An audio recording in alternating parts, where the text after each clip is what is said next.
Here we go. Welcome back to the Flogsville podcast via Zoom, of course. Thank you to Zoom. We love what you do every week. And it is the round 10 wrap, boys. We're almost at the buys. Things are happening, plenty of upsets, and let's talk about it. Joining me, coach of the Rabbitohs, Daniel. Welcome back, mate. Hello, Scott. Fantastic to be here, and great to be here without COVID, unlike some of our guests. So I'm sure we'll get to that shortly. Very good. And yes, in health and safety protocols, unfortunately, coach of the Guns N' Roses, Ben, is joining us. Hello, Ben. Hello, mate. Yes, unfortunately out for the week, but that's given us plenty of time to do a little bit of research and see where things are at. So really looking forward to this edition. Excellent, and we're looking forward to those champion data numbers shortly. All right, boys, well, we've got no sound effects, unfortunately, this week. So we're just going to have to roll as we've been going. And Pig of the Week, it came down to a couple of teams, and your boys, Ben, were prominent. Sam had a good round. Crouching Lions bouncing back, Brett, with a nice 21.81, but getting the job done for the first time with the Sisterhoods with a 21.98, boys. Fantastic effort from them. They've been threatening the last few weeks, but to back up a couple of weeks in a row with some sensational scores, and they were the top this week. Congratulations. Yeah, absolutely. I think it's quite fitting that Josh Kelly had the captaincy armband for the Sisterhoods and provided a really nice captaincy return there for them. But yeah, Jack Sinclair is an inclusion this week. Really positive start for the Hoods in his midfield role there Saturday night. So yeah, and apart from that, obviously the forward line there, no one going below 100, which is quite rare this year, and especially a few weeks ago. So lots of good happening down there, and as we've mentioned, the last few weeks they're coming up in prominence. So look forward to what they can provide the second half of the year. Yeah, very strong side, and I think this has been signalled for a while that the Sisterhoods are definitely on the improve, and probably have ladder position doesn't reflect their side at the moment, and a few scores in there with potential to do better. You look at Cripper with a 71, and also Caleb Daniel with a 75, and still pumping out 2,200 or thereabouts. So yeah, positive week, and team to look out for in the second half of the season post buys. Absolutely, and yeah, they'll be set for the buys. Now, couldn't help but notice, boys, a little bit of rookie loopholing. Now that just shows the growth, I think, in the Sisterhoods, in my opinion. What were your thoughts there, boys? Just quickly. It's not surprising in having some conversations with the coaches of the Sisterhoods. There's no doubt attention to detail is right up there with the coaches. So that sort of activity is that a mice or a rat is just caught around here? I'm not quite sure, but anyway, we'll put that up. Sorry, I've got the train of thought, but no, loopholing, very good activity. Oh dear, not rat tests, just rats. What's going on over there? My goodness. Let's move on, boys. We're not going to, I did some research into Spud of the Week and 16.55, and there was a little bit, but I think that lower score, we're not in the buys. It's a buy score, really. So I think that's all that needs to be said about Total Eclipse of the Heart. Let's just move on. And it was the Crouching Lions, boys, as we said at the start, a really impressive victory after some sort of, not typical Brett performances really from the Crouching Lions, but a nice win up against the Burpengburtons, boys.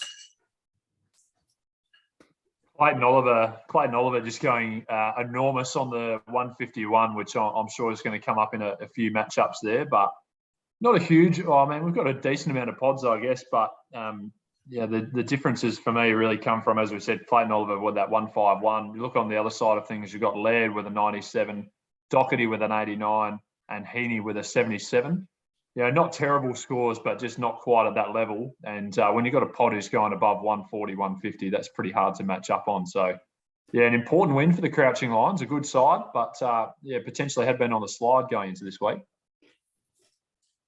Yeah, I think touch on it beautifully there, Rabs. Brett had been win, loss, win, loss, win in the last 5 weeks. So a bit up and down like a few other teams, but yeah, sitting fourth right now. And a bit of a theme tonight will be, we've had a little look into the team value for each side, and it'll be no surprise that Brett's sitting third in that category. We always know he comes home strongly in the second half of the year, and for him to be sitting in the 4 with that sort of team value is a really good sign for him. So, but yeah, for Brad, 2 losses on the trot and just slips outside the 8 in amongst a plethora of teams, as we'll touch on, who are now 5-5 leading into this week. So, yeah, really important result for both teams on different sides of it, I guess. Excellent, boys. We love that. We're going to have plenty of champion data stats for you. All right, let's move on. It was the Ranella Derby, really, boys. The Glenman fan club, Sean Newell, getting the job done over a vastly improved midfielders who's been on a real roll of late. Sean getting the job done, boys. What happened here? Yeah, two improved sides, you'd have to say. Sean has been showing that for quite some time now, but mid's definitely starting to pump out some more impressive scores as the season's gone on. Clayton Oliver, again, stands out with that 151 when you're getting the job done by 45 points. But other than that, they both had a really poor score with Zach Bailey and Josh Rochelle on the 2 sides there, but not a lot to separate these 2 sides other than Clayton Oliver's 151, to be honest. So very tight matchup. Yeah, very tight. That's Mitz's first loss in his last 4 games, with obviously some big scalps the last few weeks. So to go down by just 45 points will be disappointing for him. But yeah, I think on Sean's side, a little bit concerning is his value. Hasn't reached 19 mil yet. So in comparison to some of the other teams, he'll be lacking a little bit of bench depth, I reckon, and that might be the second half of the year. We'll find that out. So as we'll touch on, obviously that strong benches for a lot of teams will come into it probably post buys and what sort of teams are floating around, but that'll be one for him to really rectify during that 3-week period. All right, moving on. We did discuss the Sisterhoods, but they had an impressive win up against the B-Sharps, and the B-Sharps threatened there for a little bit, boys. But the Sisterhood's just too good. The captaincy of Josh Kelly, as we said before. And then on terms of Dale's side, just quickly, Connor Rosé was a little bit disappointing for him. Will Day, unfortunately, being injured, didn't help Dale either. But any champion data stats on these 2 teams, Ben? Yeah, plenty of champion data if that's where we'd like to start for them. And we will, obviously, because that's a segue. So for the Sharps, obviously their 4-6 record at the moment is a little bit concerning. However, they have the second highest team value according to my research. So that's something to keep an eye on. There's a logjam of teams at 5-5. So if they can get in amongst that group with that sort of team value, they should be coming home pretty strong. So obviously a really important week this week for Dale and following that, but yeah, that's where that's sitting. But yeah, for the Sisterhoods, they jump into the 8 for the first time this year, I think. Off the top of my head. Yeah, I think so. Yeah, doing really well in their inaugural season, and yeah, we look forward to their progress continuing. All right, shall we move on, boys, to your matchup, Rabs? We'll get you to lead off with this one. Unfortunately, going down to Hughes. My God, your Liberatore. Again, Hugh just cementing himself in that top 4 nicely here. What happened for your boys, Rabs? Yeah, pretty expected result, to be honest. You don't want to raise the white flag, but yeah, sort of looking at the matchup going in, I thought my chances weren't great. And with that in mind, decided to sort of hold Whitfield. Just trying to think long term, as I'm sure we'll get to. My ladder position is probably quite flattering. So with that in mind, I'm pretty keen to load up now over the buys and make sure we actually have a half decent team coming out of it to try and justify that, because at the moment we're not getting it done. On Hughes' side, he's got a really well balanced side. Even with Chera with his 42, he was still able to get the job done pretty easily with a good score. So he continues to look very strong, and yeah, my boys have got a bit of work to do. Yeah, very strong indeed. As I'm sure you know, Rab, you've been a loss sort of operator recently, so a little bit up and down. But yeah, for Huey, he's looking really strong there, sitting outright third. 4 wins on the trot, I think. So yeah, lots of things going well for him, and yeah, again, he's got some good depth there, got some good cash going. So you would expect him to continue that for the rest of the season. Excellent stuff, boys. Let's move on. It was Smith's Cripps getting a much-needed victory up against King Kunta boys. What worked for Liam this weekend? Well, he's held Whitfield for a start, which is worth noting. Sorry, Ben. So to pump out that score and to be holding on to Whitfield is a good sign for Liam moving forwards. Just trying to stuff the rest of this matchup. No, I think that's excuse me, very valid point. Yeah, not many really going wrong there, and he's had all but one play on his bench. So yeah, a bit of a theme, but I think Millsy's side is a bit better than what he's sort of sitting on the ladder. Sitting in 7th, but I think he could easily be a little bit higher than that. So yeah, again, another one. Obviously, got it done last year, and we know he can perform in finals. So we would expect him to again have a strong second half of the year. And yeah, you'd probably challenge the top 4 there at some stage. You would. Yeah, Peter G, just a few underperforming, too many rookies there at the moment, and Tim Taranto being out is an issue for him on the weekend and will be an issue for him this weekend too. So a little bit concerning there for him, but good for Liam. Let's move on to McRae. You've done it again with a comprehensive victory up against Hoppleberry FC, and I'm sure you'll hit us with some champion data here, Ben, because we've got really 2 sides going the opposite direction, you would say. Just looking at the matchup there, Travis Boak, again, giving him the captaincy is questionable from Serge. But good to see Tom Mitchell on Sam's side, hitting a bit of form. And then those big boys in Darcy Cameron and Will Brodie there coming home, and what was a very impressive win. Yeah, Sam keeps ticking the boxes, as we sort of say every week. He's obviously sitting really nicely there at 9-1, I think it is, after 10 rounds. So sitting outright second. Yeah, not many people missing out for him. And yeah, in the team value stakes, he's sitting really, really nicely at 50 with 19.3. And I'll be honest, I didn't even look at Serge's total, so I think it's that great. But yeah, he continues to get it done, and plenty of room for improvement with a few guys on the bench there who I'm sure he's looking to get rid of and upgrade on field. So things looking good for Sam. Anything to add, Rabs, on this one? No, not much at all. I think that was well summarised. 2 teams going in opposite directions at the moment, as you said, Scott.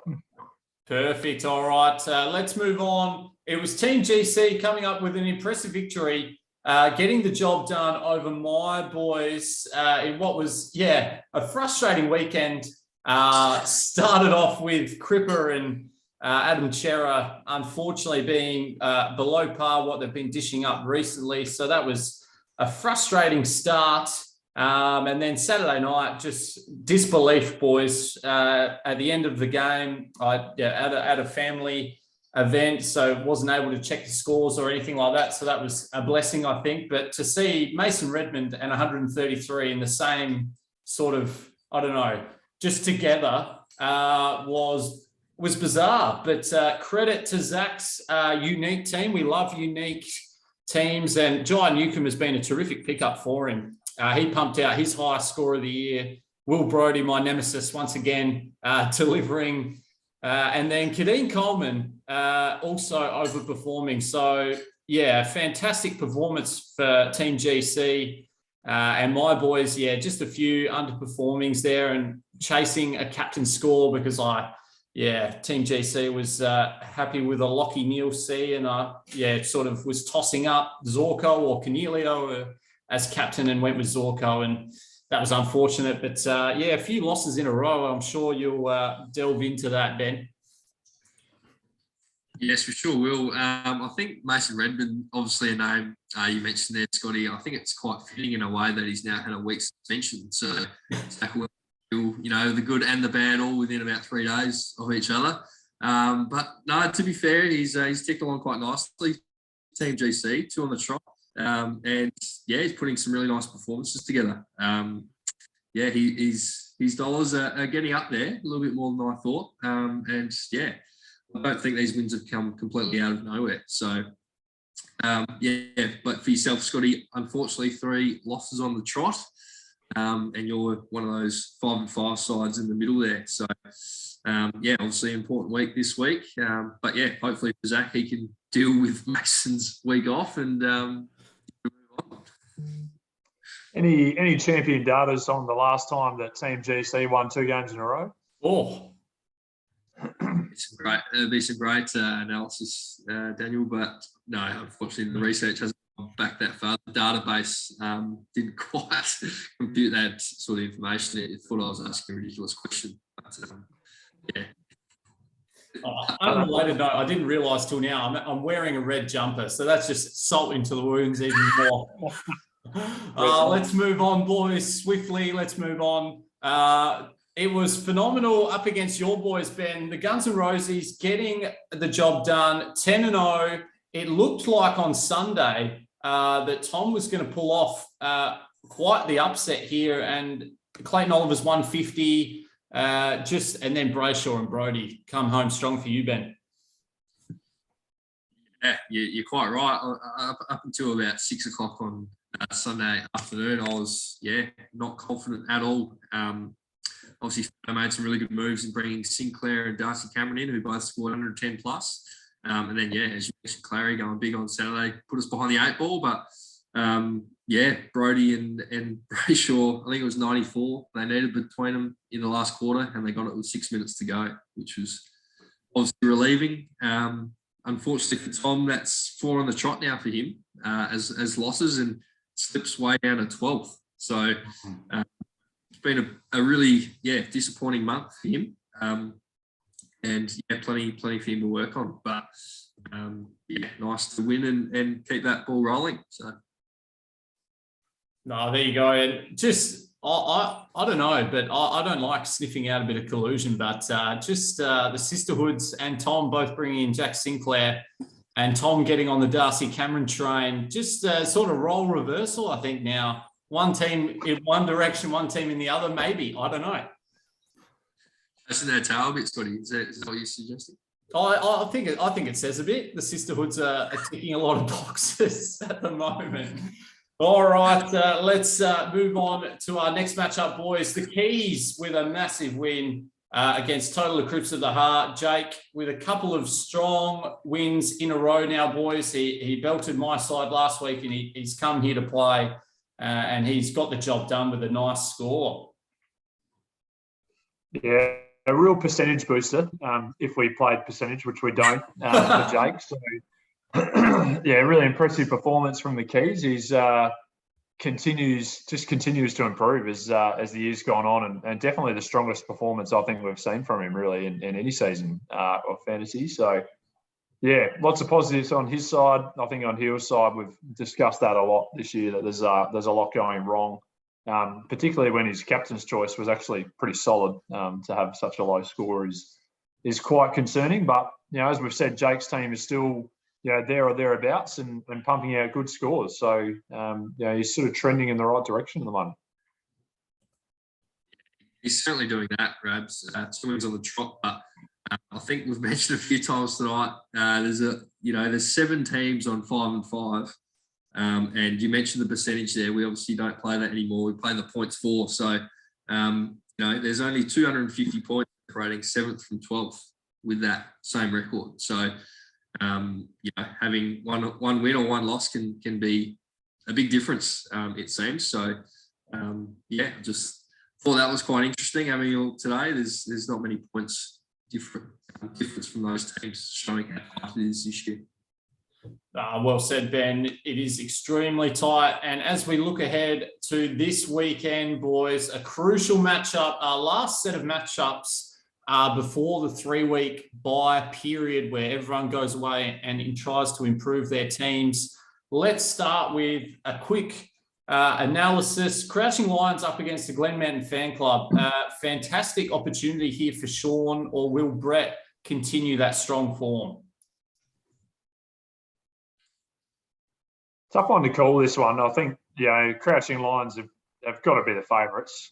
Let's be honest. But there's quite a few pods, as there often are when Sean's playing, and there's just so much scope that can go either way. So I think you'd have to back the Crouching Lions, but this is a real opportunity for the Glen Mountains to really shake up that eight. Yeah, I think you're right. Big watch. Recent reports as of about an hour ago that Bailey Smith has missed training and has been unwell this week. So for Brett to be a unique, for Brett to have him as a unique would be a little concern, especially playing against West Coast, who would have had a reasonable game. But I think I'll back Sean. I like where his team is at, and lots to play for, obviously. So we're going in that direction. Yeah, that bit of breaking news, one of the coaches for the Sisterhoods in the vicinity has just sort of has cracked it. So hopefully Bailey Smith is all right and he will play. Look at Jack Crisp. That's the template. Sick all week and then pumps out 100. That's what we want. Keeps the streak alive. We love that from Jack Crisp, and we love his wife too. Moving on from that statement, the Burtons up against the B Sharps, the Battle of the Bees, boys. I'm going Brad. Yeah, more Bs and more points for Brad. He'll get the job done. Yeah, I think this will be really close. Really, really important. If Dale can win this, he'll really jump into calculations, I think, for the rest of the year. I think we'll back him. Brad obviously has Mills there as a unique, who could go quite large this week against Richmond. But apart from that, I think Dale might get the chocolates. Very good. Let's go. The midfielders up against, my God, your Liberatore. Bit of a danger game for the Liberatores this week, but you think they'd just be good enough to get the job done here, boys? Yeah, I agree, Scotty. I think, as we've said, Todd's team's definitely improved, but as we've noted throughout the entire season, Hugh's team's really, one of those top performers that I think you just got to back in. He's showed all year that he's got the consistency that he should get the job done, but Mids will give him a challenge. Yeah, beautifully summed up. Big game, Carlton versus Collingwood for Hugh on Sunday with 5 uniques in that matchup, I'm seeing. So wow. He'd come home pretty strong and get the win. Excellent, boys. Another crucial matchup here. The Sisterhoods up against Smith's Crips. Two sides that are in the 8, 7th versus 8th, boys. What do we see happening here? Yeah, critical week, obviously, for both teams. Scotty, even ledger, obviously, for both of them. So the news on both sides for Lockie Whitfield, for Mulesy holding him, that would obviously be a big watch, and needing him to play this week, and vice versa for Bailey Smith on the flip side. So, it might hinge on the health of those guys, depending where it goes. But based on recent form, I'd probably have to back the Hoods in. Yeah, very hard to call without knowing the full selection story, I think. But, probably one of the candidates for match of the round, really. Two pretty impressive sides, which, as we've said, I don't think their ladder position is reflective of how the sides are going. So could be a season-defining one. I would also probably just back in the Sisterhoods, but it's going to be tight. Yeah, I'm predicting the same sort of thing, boys. I think there'll be a few close matchups this week, including the Rabbitohs up against Armacray. You've done it again. Daniel, what's the plan this week? Whitfield, sweating on him, obviously. Yeah, don't want to be negative, but if he doesn't get up, I think I'm in trouble. Always knew coming into these 2 games against Hugh and Sam that going to be pushing it uphill a little bit. So, as I said, definitely thinking more about coming out of the buys. My ranking is horrible, so that's irrelevant. So, it's just all about trying to get as good a team coming out of the buys as possible. So, pretty confident Matt Rowell won't be on my side this week. couldn't make 3 trades last week, so unfortunately he was stuck there with a 30 odd. But yeah, Sam's got a good side. He's going to be hard to beat, but we'll wait and see. All right, excellent, boys. Let's keep rolling here. King Kunta up against my boys. Must win for my boys. 3 on the bounce. We've lost. Anything more to add, boys? Not really. There's a million uniques here, which is I'm trying to dissect this one. But Tim Taranto, I think, really for Pete, he's obviously not going to play this week by the sounds. That'll be the nail in his coffin, I think. Pistol Pete as well, rolling around at the right position. I think he needs to move on from his services pretty quickly to be any chance. Yeah, Pistol, some of his decision-making on Friday night was very questionable. Trying to sell candy frequently. It just didn't work. Stick to what, stay in your lane, Peter. Come on. Hoffleberry FC up against the Guns N' Roses. We love this matchup. Can Surge cause a boil over here, boys? No. Yeah, again, Timmy Taranto for Surge will be the big one. And also his second ruck position as well, with Sam Hayes still rolling around. So we'll have to wait to see if he moves off Travis Boak with the captaincy this week. I'd probably suggest not, just considering playing. That'd be a nice selection, but we're going confident. Excellent. And shout out to Sam Hayes too for coming off the bench on the weekend when we got news of Bruce being out and a few of the other Giants. For him to pump out a 70 was a welcome score for those coaches that had him. All right, Team GC, boys, 3 in a row. What an opportunity against Total Eclipse of the Heart. I think if we were still doing the Rabs bet odds, that this would be, without doubt, the shortest that Team GC has ever been going into a contest, because they should win this game. Although, I don't know how you feel about this, but I know this well as a St Kilda and West Adelaide supporter. Sometimes when you're meant to win, that's the most nervous you'll ever be. And I'm thinking that's how Zach feels going into this week, because he should not lose this game. But stranger things have happened. So, yeah, Team GC definitely favourites. Obviously, Redmond suspended, I believe, as we noted earlier. And there are a number of uniques on both sides. Hills has got Bailey Smith, which could be a big issue for him. But surely Team GC, 3 on the trot. 3 on the trot, absolutely. Back him in, no doubts for me. All right, boys, our last matchup. A bit of a derby game in Phenomenal up against the Keys. Real crucial season-defining game here for both Phenomenal and the Keys. If the Keys can get a win, they'll sort of hopefully improve and be knocking on the door of the 8, whereas Tom, this is his last chance, really. If he loses this one, it's going to be an uphill battle, boys. Yeah, absolutely. Crunch game for both. Yeah, I don't know how to split it. Feno was really unlucky to lose last week, to be fair. So I think his point, from his perspective, he's due a bit of luck and might win this one. But yeah, won't be within too many points, that's for sure.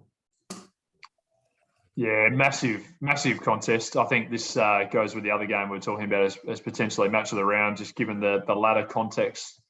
I just tend to think the Keys are gonna win this, to be honest. I know Feno pumped out a good score this week, but that was partially on the back of Oliver going 150. You wouldn't have thought that would happen again.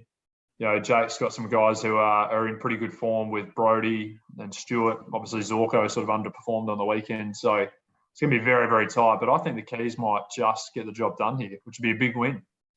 Yeah, it would be a big win. Excellent stuff, boys. Fantastic analysis. I wish all the coaches the best of luck on the weekend. Go well. Anything to add, boys? We've got 2 minutes and 40 seconds left. Beautiful. We've said everything. So, good luck to everyone. And yeah, good luck we obviously won't be here for the next few weeks. So good luck to everyone through the bye period. And we look forward to competition resuming in a few weeks. Absolutely. Enjoy the time off. Improve your sides and go well. All right. Catch you next time. See ya.